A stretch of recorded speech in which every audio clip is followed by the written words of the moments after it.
Another thing that's important is that it is the right of children that when they're born, in fact even before they're born, you ask Allah subhanahu wa ta'ala to protect them from the influence of shaitan. You make dua to Allah to protect your child from the influence of shaitan. In hadith we learn the Prophet sallallahu alaihi wasallam taught that when one of you has relations with their spouse, they should say bismillahi, allahumma jannibna shaitan wa jannib shaitana ma razaqtana. That, oh Allah, keep shaitan away from us and keep shaitan away from what you provide us. And parents must say this dua. Any couples must say this dua at the time of intimacy, so that if there is a child that is born as a result of that, the Prophet ﷺ said that shaitan will not be able to harm that child. Then we learn that the mother of Maryam, what did she do when her daughter was born? When she was born, she said, "Inni u'iduha bika wa dhurriyyataha min ash-shaytan ar-rajim." That, oh my Lord, I ask you to protect her and her children from shaitan ar-rajim. So ask Allah to protect your children from the influence of shaitan. And this is not just at one point. You should continue to ask Allah to protect your children from shaitan. You know the dua, "U'iduka bi kalimati Allahi tammati min sharri kulli shaitanin wa hammatin wa min kulli aynin lamma." The Prophet ﷺ would make this dua for both his grandsons, Hassan and Hussein, that I give you in Allah's protection. "U'idukuma bi kalimati Allahi tammati min sharri kulli shaitanin," against the evil of every shaitan. And also evil eye and any creature that is venomous, I ask Allah to protect you. So your children deserve that you pray for them, you ask Allah to protect them from the influence of shaitan.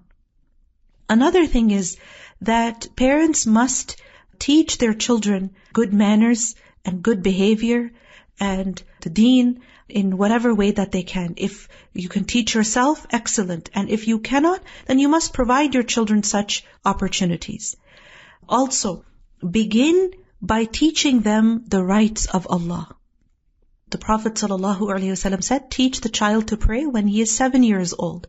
So if you don't teach your child at that tender age, what's going to happen when they turn 17 and you shame them for not praying or for not knowing how to pray? Who is to blame? So begin early. Don't delay. In the Quran we learn, وَإِذْ قَالَ لُقْمَانُ لِابْنِهِ وَهُوَ يَعِظُهُ يَا بُنَيَّ لَا تُشْرِكْ بِاللَّهِ إِنَّ الشِّرْكَ لَظُلْمٌ عَظِيمٌ. Luqman said to his son when he was advising him that, oh my son, do not worship others with Allah. Do not do shirk, because shirk is the greatest wrong deed. It's the biggest sin. So he taught his son about shirk, that don't do this. So begin teaching your children by teaching them about the rights of Allah. And develop in them the fear of Allah. Luqman said, يَا بُنَيَّ إِنَّهَا إِن تَكُ مِثْقَالَ حَبَّةٍ مِّنْ خَرْدَلٍ فَتَكُنْ فِي صَخْرَةٍ أَوْ فِي السَّمَاوَاتِ أَوْ فِي الْأَرْضِ يَأْتِ بِهَا اللَّهُ إِنَّ اللَّهَ لَطِيفٌ خَبِيرٌ. That, oh my son, if there is something that is equal to the weight of a seed of mustard seed, and it's so tiny, something as tiny as that, and if that is in a rock somewhere, or somewhere floating in the skies, or somewhere on the earth, Allah will bring it forth. And Allah subhanahu wa ta'ala knows about the tiniest of things even, where they are, what's happening. So build that awareness in your children that Allah knows everything. And then encourage them to learn the deen. Teach them from the beginning. Put this in their mind that insha'Allah, my child will become a hafidh. My child will recite the Quran. You will memorize the Quran. You will learn the deen. And show them good examples. Also teach them good manners. And of course, that is done by example. Sometimes it means that you have to be a little firm also. And there is nothing wrong in being firm. But being firm does not mean that you beat them, in such a way that they are hurt emotionally, they feel like they're not loved, that you're always harsh to them. No, this is not correct. The only situation where striking is permissible is in regard to salah. Only with the right of Allah, not for other things. Some people have a habit of slapping their children on every little thing. Throwing shoes at them, astaghfirullah. This is so common in some cultures that, people will beat their children with slippers. or they will pull their ears, they will pinch them. This is not right. Why do you have to use punishment all the time in order to discipline your children? This is not correct. The Prophet ﷺ did not do that. And you look at how he would honor his daughter. Look at how he would play with his grandchildren. Show them love, and love does not spoil. Love does not spoil. What spoils children is your inconsistency. Your inconsistency. So be consistent yourself, be firm. And being firm does not mean being harsh or being violent. We also learn that it is the way of the prophets that they would include their children in their work. So for example, Ibrahim a.s. when he was building the Kaaba, what did he do? He built it with Ismail a.s. Right? وَإِذْ يَرْفَعُ إِبْرَاهِيمُ الْقَوَاعِدَ مِنَ الْبَيْتِ وَإِسْمَاعِيلُ, both father and son. And especially for boys, it's important that fathers spend time with them. Fathers, take them to work, take them to different places that they go to, so that the boys learn from a young age that, this is part of life. Also, it is important that a person is fair with their children, and that a person shows love to them. We learned that once a Bedouin came to the Prophet ﷺ and he asked that, do you kiss your children? Because we do not kiss them. The Prophet ﷺ said, can I put mercy in your hearts after Allah has removed it from them? Yani this is a sign that you have no mercy in your heart, that you don't kiss your children. And kissing children is not limited to kissing babies. Okay, because we learned that the Prophet ﷺ, he would kiss Fatima radiallahu anha on her forehead when she would come to him. She was married, she was a mother, yet when she would come, the Prophet ﷺ would kiss her forehead. We learned that Umar radiallahu anhu wanted to appoint a man as a governor. And in one of the conversations, the man said that I have such and such number of children and I have never kissed any of them. And Umar radiallahu anhu said, Allah will only show mercy to the kindest of His slaves. Umar radiallahu anhu did not like this, that if this man is so harsh that he has never kissed any of his children, then how will he treat his people? We also learned that Abu Bakr radiallahu anhu, he was so careful about how he spoke in front of Aisha radiallahu anha. In a hadith we learn that once Abu Bakr said that, by Allah, there is no man on the face of the earth that I love more than Umar. And this is when? After the death of the Prophet ﷺ.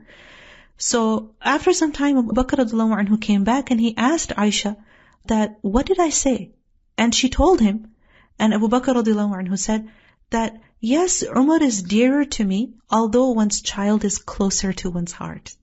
And he wanted to make sure that Aisha radiallahu anha did not feel that my father loves Umar more than he loves me.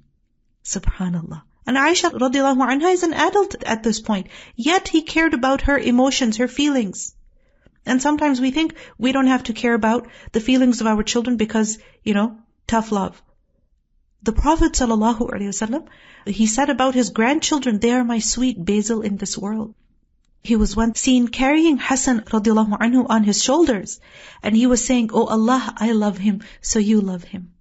So show mercy to your children. We learned that a woman came to Aisha radiallahu anha begging for food, and that woman had with her 2 of her daughters. And Aisha radiallahu anha gave that woman 3 dates. So the woman gave 1 date each to each daughter, and the 3rd date, and she was about to eat it herself when both girls began looking at the mother.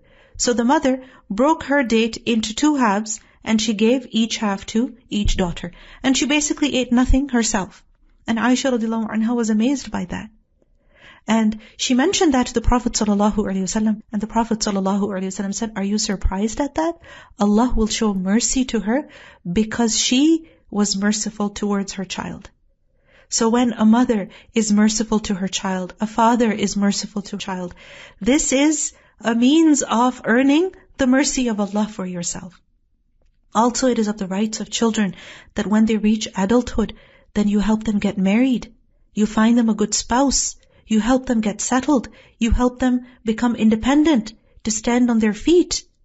And if a child is way past the age of puberty, and the child wants to get married, but the parents don't facilitate that marriage, and that child falls into sin, then Qatada said, then the parents are sinful. Parents are sinful. And these days, subhanAllah, there's so many opportunities to sin, to fall into such acts of indecency. And a person does not even have to go out. All you need is just a computer. Subhanallah. So protect your children. And if your child is, in his 20s, in her 20s, find a suitable spouse, make dua for them. And make dua for their marriage, for their health, for their well-being, because a parent's dua for their children is not rejected, as we learn in hadith. So what are some du'as that we can make for our children? First of all, as I mentioned, the prophets of Allah, they made dua, Rabbi habli min as-salihin. Oh my Lord, grant me a child from among the righteous. And make this dua even before you have children. And make this dua even if you have children. That any child you have, Ya Allah, make them righteous. And this is a dua that Ibrahim alayhi salam made. Right? And what happened? Allah subhanahu wa ta'ala says, فَبَشَّرْنَاهُ بِغُلَامٍ حَلِيمٍ. We gave him good news of a forbearing child. And this is Ismail alayhi salam. How forbearing he was. So forbearing that when his father said, I'm supposed to slaughter you, he said, Oh my father, do what you have been commanded. He did not object. So forbearing he was that he was building the Kaaba with his father. So make dua that, Ya Rabb, grant me a child from among the righteous.